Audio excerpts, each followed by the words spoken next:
Talk to Animals. My name is Shannon Cutts. I'm an animal intuitive and sensitive and animal communicator and Reiki master practitioner with animallovelanguages.com. This is Pearl Cutts, my ever-present 23 years young feathered sidekick. It is his nap time when we're recording, and so he is very anxious for us to get to it. He never misses an episode, but a lot of times he sleeps through them depending on when we're recording. And of course, here at Let's Talk to Animals, first of all, I want to welcome everybody. Thank you so much for choosing to listen to a podcast or watch a vlogcast about animal communication versus, 5 ways to stay fit at 50 or, how to make the perfect masala chai. We know there's tons of podcasts and vlogcasts out there for you to listen to. And we're really appreciative of your heart for animals. Here we talk about everything animal communication. What is it? How woo is it? How does it work? Can you do it? What are some different modalities that are complementary with animal communication to give the animals and the companion animals and the wild animals we love the most complete and balancing and energizing and healing quality of life that we as human animals can possibly offer. And so today I've invited Ferris Jay to be a part of Let's Talk to Animals. Ferris, I came across your website. Welcome, first of all, welcome. Thank you. So happy to have you. I came across your website. I'm a huge proponent of EFT tapping for humans, human animals, and for non-human animals.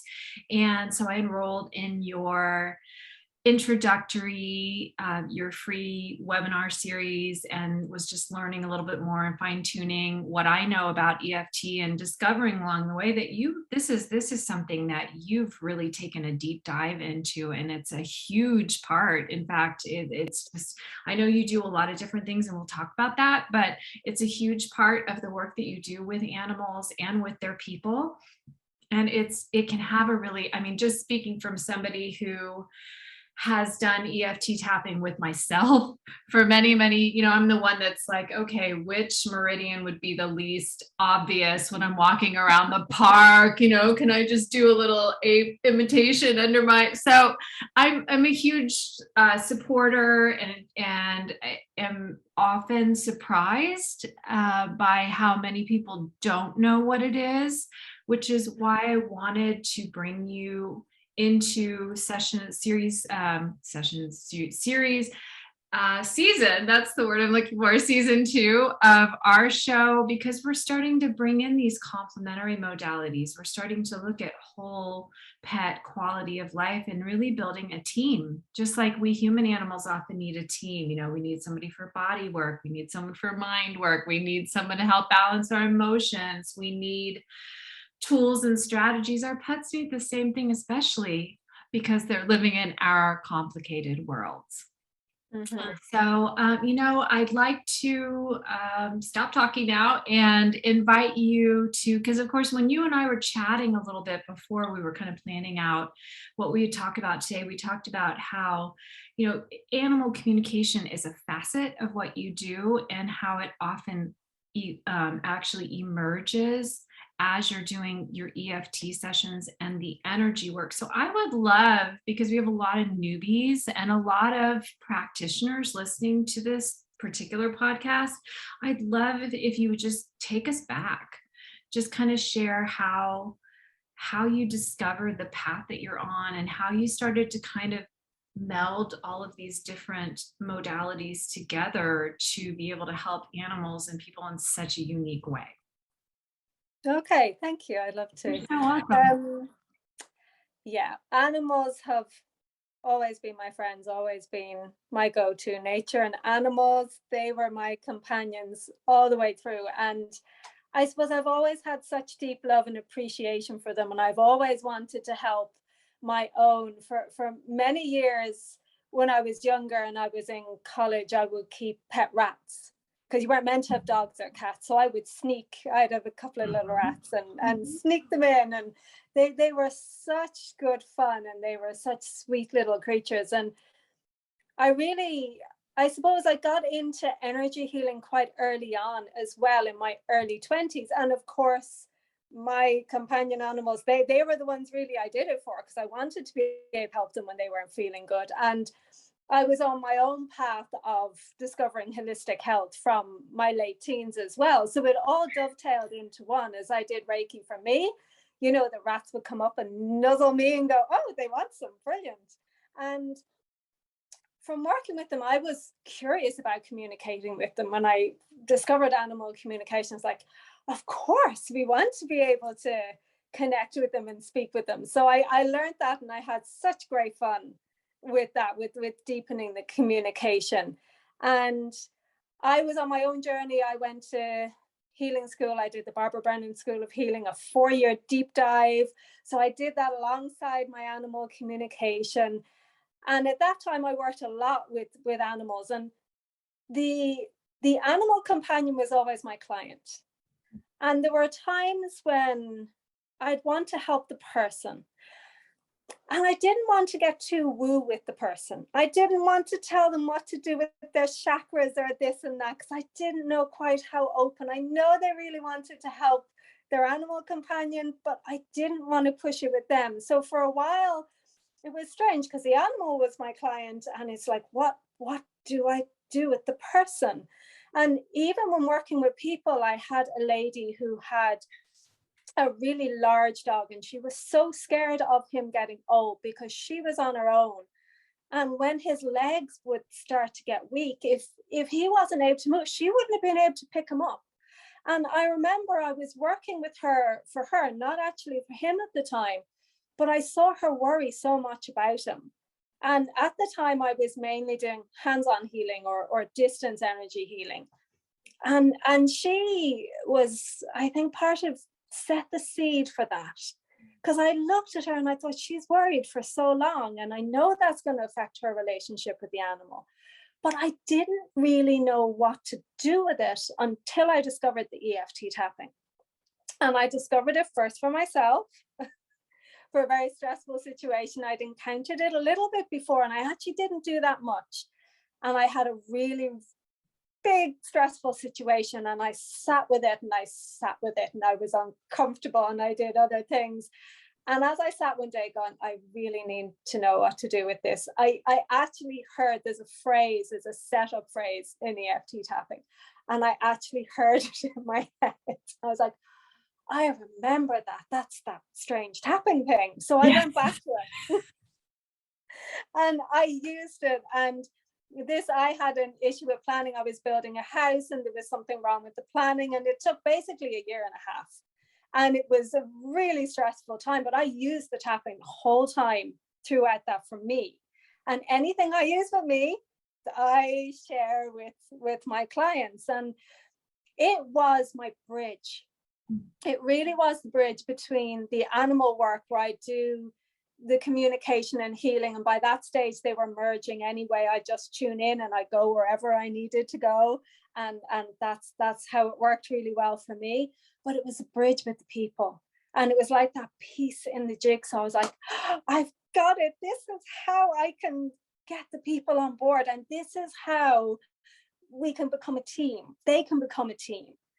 That it empowers the person to be able to do things for the animal. But to me, what I loved about it was it's kind of like a Trojan horse, because the person has to start with how they're feeling about their animal. So they have to come in and play. They have to be involved. And so it's a nice stealth way of getting people to work on themselves.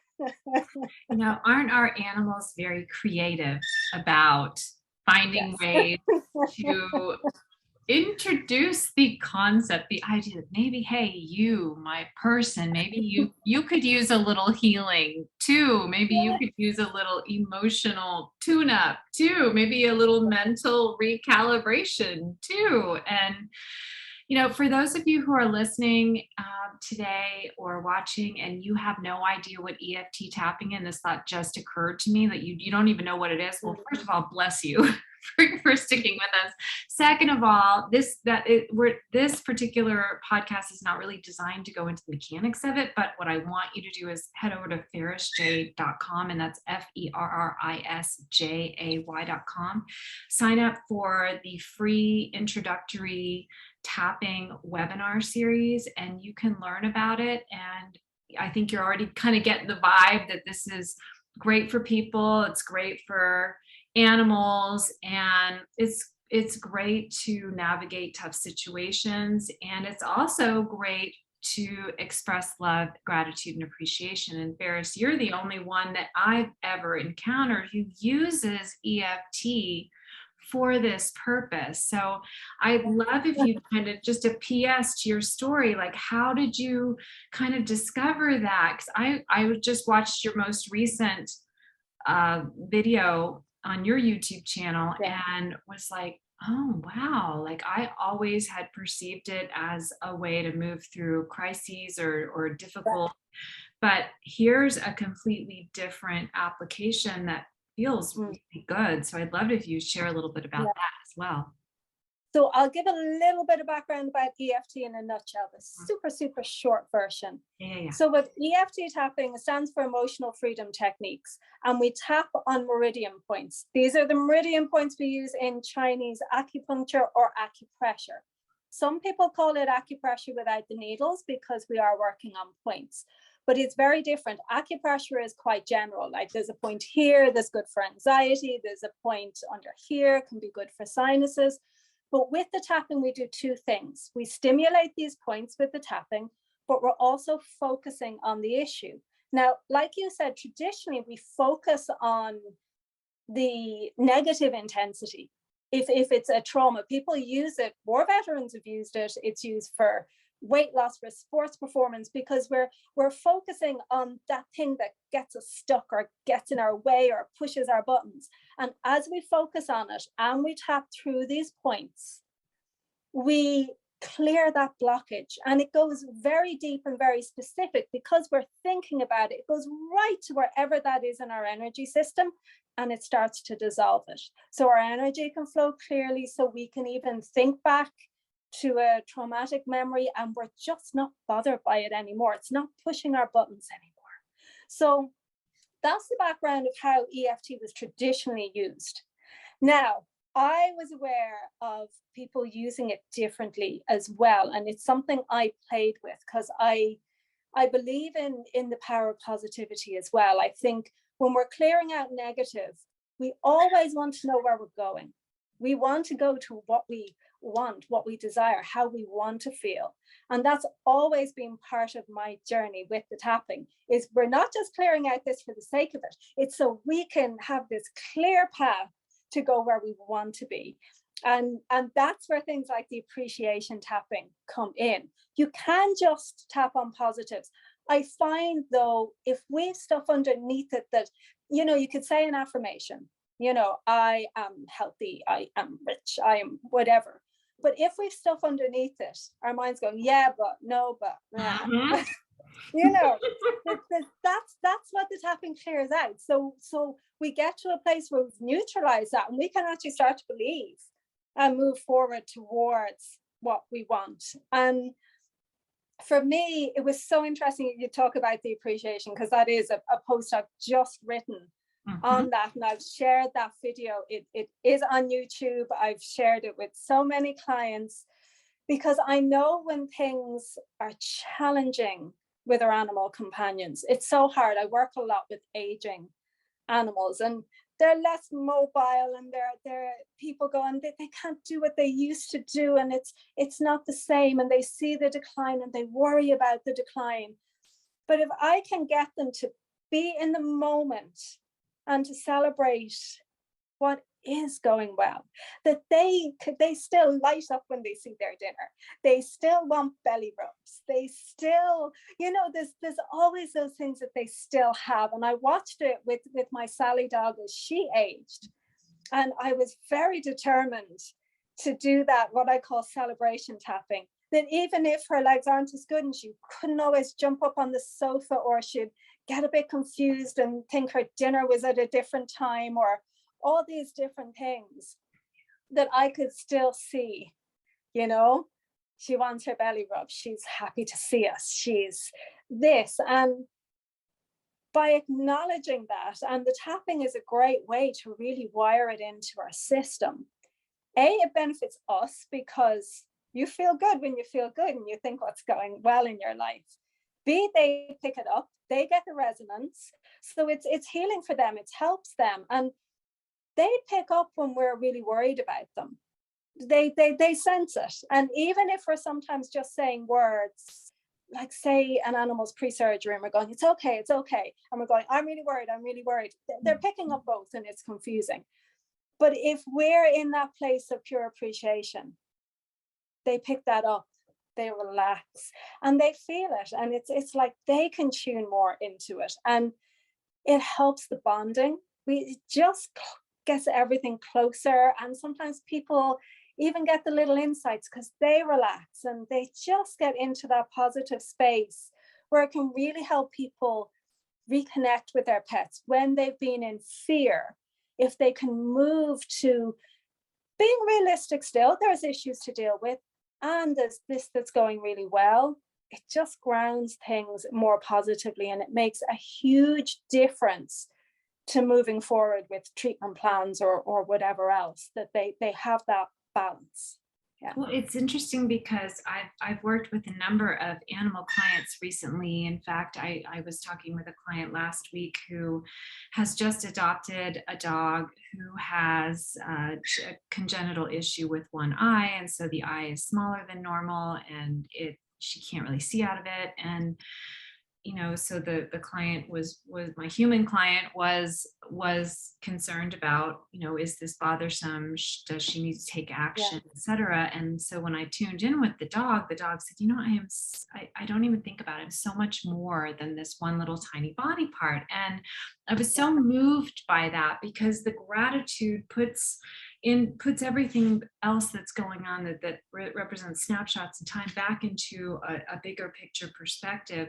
And gratitude, I'm starting to believe that gratitude is kind of like the secret sauce and the miracle cure that we've all been looking for. It's the fountain of youth. It's the resilience that we need to get through since I was born, I feel like people around me who are older than me have been saying, "Oh, this is the worst time ever." So it kind of follows us, and yet somehow I feel the older I get, like the better my life gets, and the better I get, and things are sloughing off, and a lot of that has had to do with EFT tapping, to the point where now I'm more able to access my appreciation. I'm more able to access the gratitude. It's just, I love the picture that you painted of just kind of exhausting the areas of blockages and the stuck energy. And when I first learned about EFT, it was because it was being studied for use with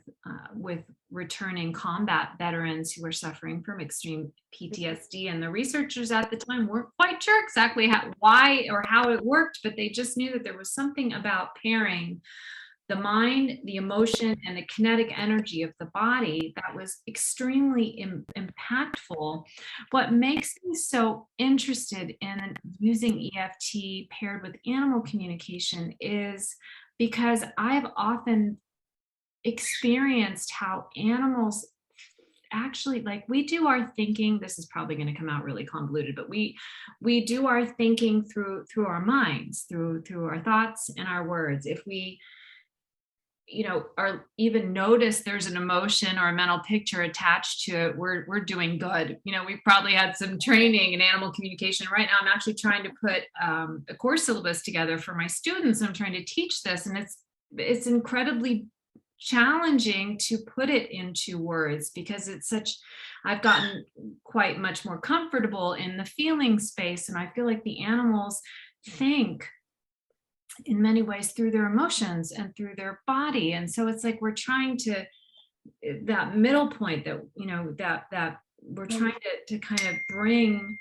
the two medium, the communication media, together. And EFT allows us to kind of enter, and those of you who are watching the vlogcast, I'm doing really cheesy hand motions to try to explain this. So if you're listening only, you're missing out. But I'd love to hear a little bit more about that, because of course there's a really powerful animal communication component to the work that you're doing. And I feel that in some ways it must really play out in choosing the statements that you're working with and being able, like, tuning in. Let's say somebody comes to you and says, I have an animal who's aging, and I am sensing there's something in my gut that's telling me that they're in pain, or that they're suffering, or that they're struggling. And in turn, maybe they aren't aware that this is also causing them pain and suffering and struggle. So how do you work with that animal and their human to identify the mental verbal part that's going to be the most impactful and offer the most chances for release? Does that make sense? Because I think that was a really long-winded question. It does. It makes perfect sense. And what I have found is it's so much in the human mind to overthink and overcomplicate and worry and make things bigger than they are. And the animals, I just so love that they just are. The image that came to mind when you were talking before is one of my cats, Elvie. He had a very severe accident where he had to have one leg and 3/4 of his tail amputated. And I remember seeing him recovering, I think it was less than a week afterwards. And he was in the room, and there was the sun was coming in, and he was sitting in the spot of sunshine. And I just thought, yeah, that's what they do. They're like, here is a spot of sunshine. I'm going to be in my sunshine. I'm a bit sore and things are weird, but I'm going to be in my sunshine. Whereas the people are like, he had this, is he going to recover? Is this going to happen? How much pain is he in? The people, we just, boom, boom, boom, boom, boom, we just get so emotional. And that's why, if you see the video series I have on the website, I always start with the people, because the issue is usually more with the people than it is with the animals. They are so good at going, okay, I have this, it's not great. All right. I'm here, I'm alive, there's food, there's sunshine, we're good. It's, yes, sometimes they're not comfortable, and I won't screw too far into this, but even with death, they are not bothered by death. We are hugely bothered by death. We worry about it for months and months, even years before. And the more I work with them, the more I love that they just are. It's us. There's more work to do with us than with them. Yes, of course, it's physical healing that it all helps. But if we as the people can get out of our own crazy headspace and the worries, everything becomes so much smoother. So I always start with the person. How do you feel about this? What is their reaction? And when we can tap to release whatever it is, anger, worry, fear, we can get them calm. Even that in itself makes a huge difference to the animal's energy, because they're around it, they're picking up on that tension. Even just by clearing that is a good third of the work. And then from there, what I love about the tapping is it's so easy that people can do what I call the first aid tapping for themselves. Whatever emotion they're feeling in the moment, they're just name that emotion, they feel it, they tap through. And then when they're in a clear space, they can also do that kind of tapping for their own pets. If they see that, one's even itching and scratching, they can do some tapping for that discomfort for them. So it can be a really easy level. And then the tapping can also go really, really deep. You can tap through traumatic memories. You can tap through all sorts of things. And another memory's just come up of a horse I worked with that had got his hoof caught in a gate, and it was quite traumatic. They had to wait hours for the vet to come out, and the horse wasn't in good form afterwards. So the person was, can you work with the horse? And when I worked with the horse, I worked on one level doing the tapping and energy work, and then I just kept getting this flipping nausea feeling, and I just kind of said, is that yours? It's like, that's hers.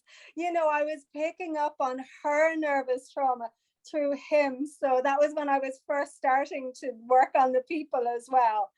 I was like, okay, thank you. So we have work to do, lady. We need to for you to let that go. You know, because often they can be so kind and hold stuff for us and do that too. But they also don't have the option in most cases of getting away from us. Like if we're in the company of our human partner or our human family members and they tick us off, we can, you know, go for a drive, we can go for a walk, we can go to the next room and go take a bath. Our animals are just kind of like, you know, if I'm having what's really funny is when I'm in a mood, he's in a mood. And he, you know, so I know, yeah, I know, because I'm in a sleepy mood right now. But, and when I'm calm and when I'm centered, he is calm and centered, and they can mirror us. Like he doesn't really have an opportunity to go anywhere, to get away from. So it feels like sometimes, you know, I've had people come and say, can you fix my animal? I had a woman at an event I was at a couple of weeks ago. She brought her Great Dane up to me and she said, can you fix my dog? He has, and she named the diagnosis that she had kind of flippantly. She was like, I think he has ADD or whatever. And I was like, I'm thinking, you know, my first thought, you know, politeness person, good Southern girl. I'm like, I don't think it's your dog who needs you know, who has the problem, who needs fixing. But what I find so intriguing is that our animals can motivate us to start working on ourselves, because if they've tried everything else and nothing else has worked, and they love it's that bond of unconditional love. It makes us brave. You know, it helps us to understand that, yes, we really are that connected. Sometimes more. I've lost count of the number of clients who have shared that when their pet passed, they lost their best friend, and they've never felt love like this before in their lives. You know, so it feels like EFT really gives the human in the equation a chance to take a walk in their animal's paws or hooves or wings and actually start to tangibly experience what this energetic healing can feel like, and that it is real and it just expands us. Those of you who are listening or watching, you've never experienced EFT tapping. Is it on your bucket list? If not, it should be. It is very easy to learn. There is the first day tapping that you experienced. But I want to ask you a question, because of course here we're talking about tapping. I'm not going to make the assumption that anybody that's listening or watching really understands the finer points of how it works. And so let's say there's somebody that's listening or watching right now and is thinking, well, my animal won't let me tap, or they've been traumatized, or they're resistant to touch, they're resistant to being handled. So, you know, you and I know the answer to that, but I really want, I mean, I invited you because I really want pet parents and people that work with you know, rescued or traumatized animals to understand this is available for you. This is available for your animals. So can you share a little bit about how it works when the animal isn't ready or will never be ready to be tapped on? And I will explain that 99% of my animal clients and people clients live in different countries and in different continents than me. I very rarely get to in-person meet my clients. So what I advocate is what we call surrogate or proxy tapping, where we tap on ourselves for them. And that is so powerful because, again, it increases the bond between, and there's various ways of doing this. You can tap like you're talking to them. You can even tap as them. There are very gradient ways, but even just, I say, start as a conversation to them. You know, even though you're feeling sore or whatever, you go on with the tapping that way, that you do a setup phrase and then you tap the points, and you can guess the intensity. So I very rarely tap on the animals themselves. It can be, they've really tiny little faces to get these points. And often though, they might like, you know, some cats love the under. Oh yeah, you can just do that all day. Mm-hmm.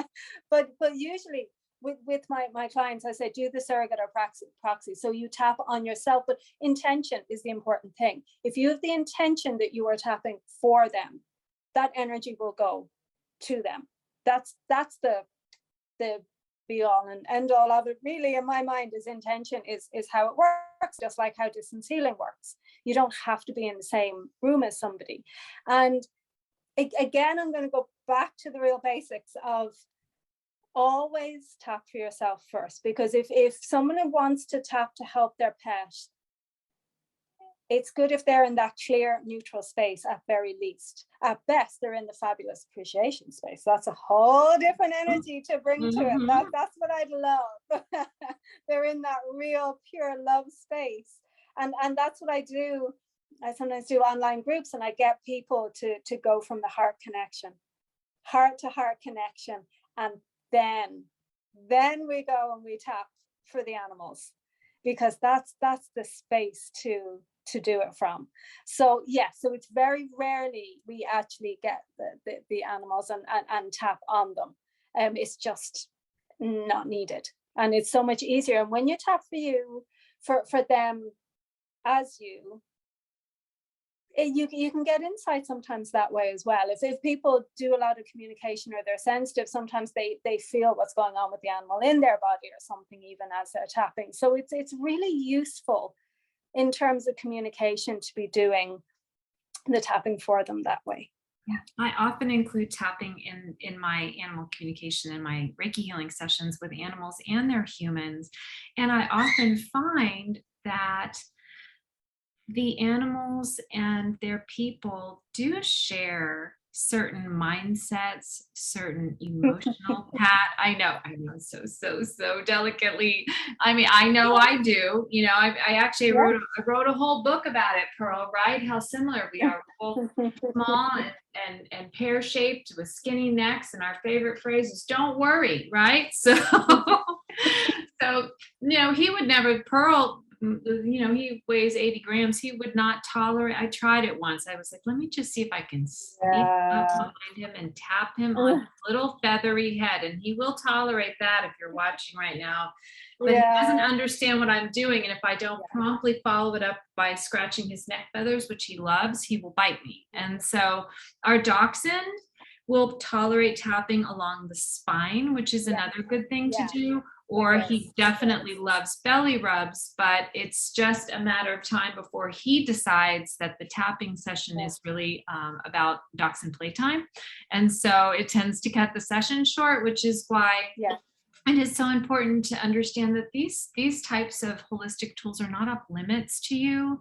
You may be working with wild animals who've experienced trauma, and you can't safely get anywhere near them. Even if they weren't traumatized, you probably, for your own safety, maybe wouldn't want to. And it's also something that I believe can be useful in for the purposes of breaking down barriers or healing traumas interrelationally, either between species or even within a group of animals. And so there are lots and lots of applications. Of course, for the sake of time, we can't delve into everything that I want to ask you about, but I would love to ask, you know, because we've got a lot of folks who are aspiring. And one reason that Let's Talk to Animals was started in the first place is because you know, we live in such a scarcity-minded, competitive world where we're like, oh my God, look at how many animal communicators are out there. Oh my God, look at how many energy workers are out there. You know, I'm late to the party. There's no room for me. There aren't enough clients. And I look around at all the animals that are waiting for healing, that are waiting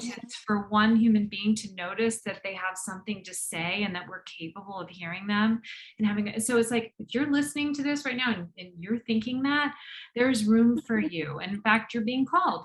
At some level, there's on some level of your being, your energetic, your soul level bucket list, there's something going on. There's something percolating for you.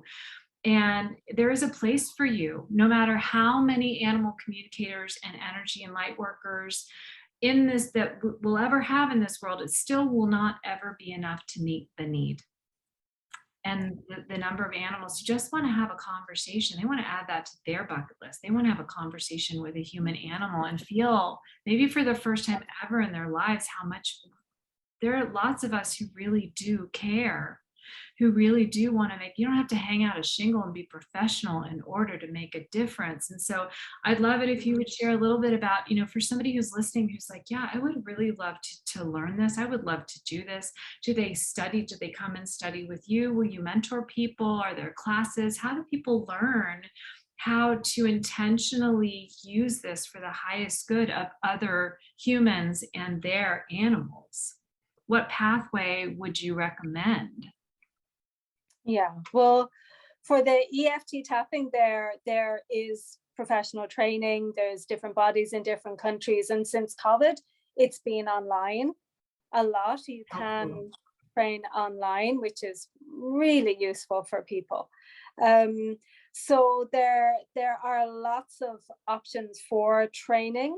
I'm not currently running trainings. I am a trainer, so I can train, and I may do some later in the year, but there's lots of ways, if depending on what people like. Some people they like to study from home. They like to do it at their own pace. There are also probably local groups if people want to experience it in a room with other people. So to Google what is near them. Like I started off doing it for myself before I went professional, but because I've already worked with people, I just wanted to straight away start to bring that in. And it's so good. But even for people who are starting off with animal communication, it's such a marvelous tool. I remember speaking at a conference where we were doing an exercise in starting people to open up to their communication possibilities. And what we did beforehand was I walked them through a round of EFT tapping to help them let go of the monkey mind, of the doubt, of the, what if I can't do this? What if I'm making this up? What if this is wrong? All that stuff that gets in our way of being a clear channel, of being clear in our ability to communicate. And that's another amazing benefit of the tapping. It clears that crazy, the monkey mind, the limiting beliefs, the ridiculous things that we tell ourselves that we can't do it, it's not right, it's not going to be right, I'm making it up. And when we can clear that and get A, to the clear space, or B, to the appreciation space, and do it from there, again, it's a game changer. So I think the big takeaway here is there are lots and lots of resources. Maybe you can find something locally if that's something you're comfortable with, COVID notwithstanding. I happen to love Zoom and online. I was like, so if the internet didn't exist, I probably wouldn't have any friends, because it's just, that's the way that we get around some of these human-made obstacles, like a virus that wants to take over the planet. So, well, not really, but just definitely wants to wake us up.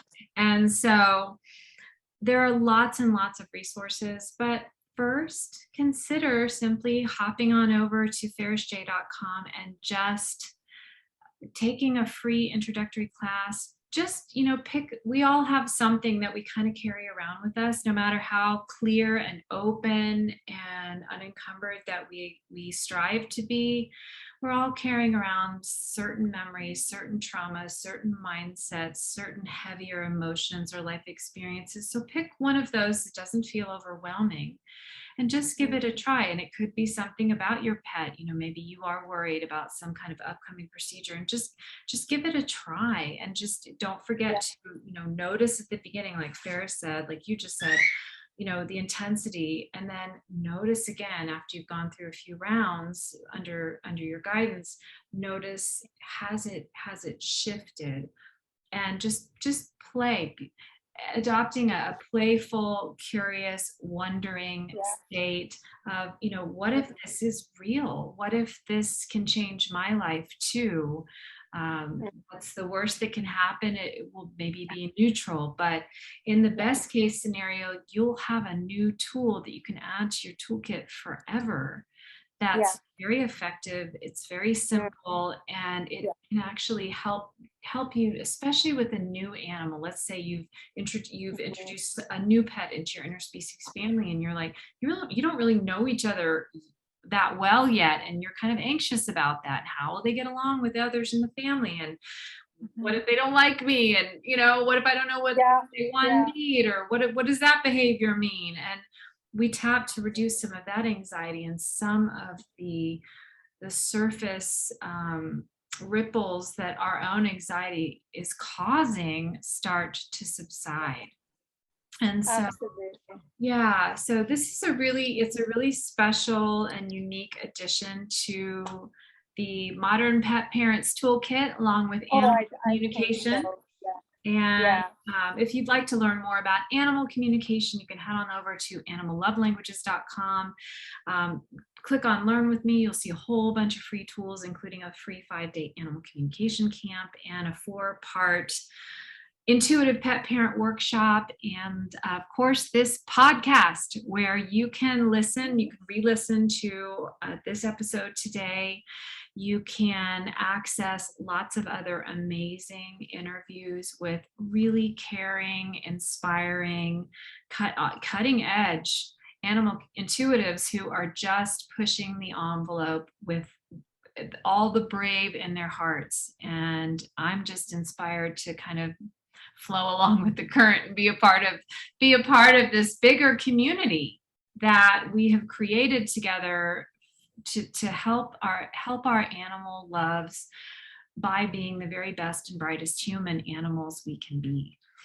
And so please, if you've enjoyed this podcast, if you know a friend or a fellow pet parent who would enjoy learning about EFT tapping, please share this with them and help us reach more people with this valuable tool.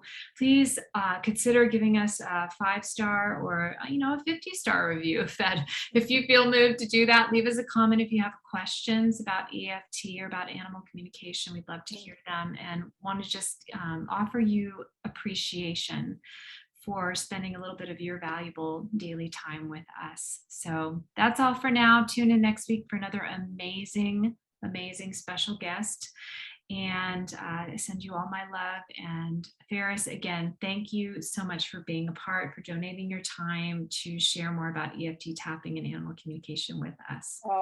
And thank you for inviting me and absolutely helping me share this far and wide. I do hope people only takes 5 minutes to watch a video and go through it. Absolutely. And you go through that series, and you have the tools for you and the tools for your animals. It's easy and simple. Just try it. Yeah. Absolutely. And it's fun. In case we forgot to mention that, it's also a really good time, and you feel better right away. So it's a win-win. Thank you again, Ferris, ferrisjay.com. And look forward to, maybe we could reprise this. We'll see how the lineup unfolds, but delighted to have the opportunity to connect here, and look forward to continuing to learning from you and following your work. Okay. Thank you so much. Bye for now.